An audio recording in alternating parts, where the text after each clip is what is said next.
So we're here in the middle of the acre, which was the home of the Irish when they first arrived in Lowell.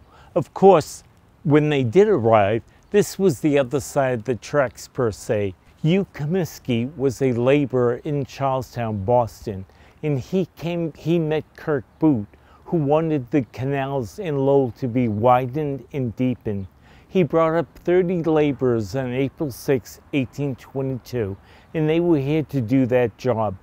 We read from an early post that people gathered along Merrimack Street and they watched the Irish gangs with pickaxes in hand going down to the river to widen the Pawtucket. They settled in this area right here. It was very congested. As a matter of fact, when they first settled, there were several camps in different areas. The Yankees called it the Paddy Camp lands, and they were all around here. As time progressed, they merged together into what we call the Acre neighborhood today. It was very crowded.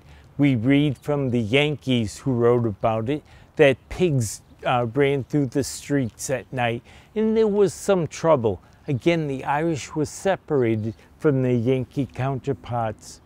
A few years ago, we did an archaeological dig right here on the ground behind me. In the pit, they dug a 2-meter by 2-meter pit. And in that pit, in 1 week, they found 1,352 artifacts. So that tells you what was really going on here. For example, here we have cow shank bones.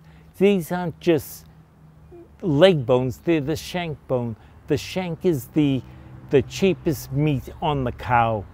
So we're learning about what they ate. Another thing that they found lots of bags of were oyster shells. Today we think oysters, pretty nice price at a restaurant.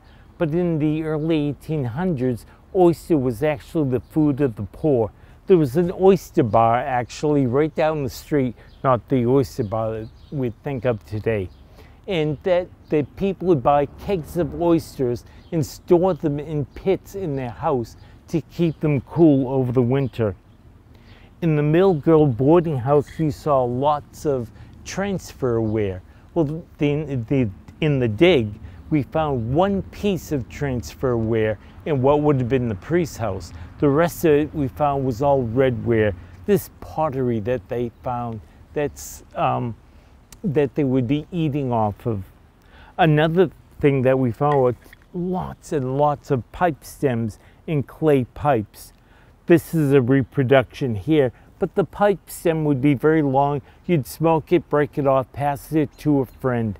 But this is one of the originals that we had.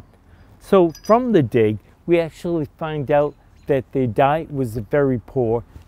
Pig bones and sheep bones were also found. We also found the living conditions must have been very tight. They counted the number of nails that they found in one small area, which gives them the idea of how tightly the homes must have been at that time.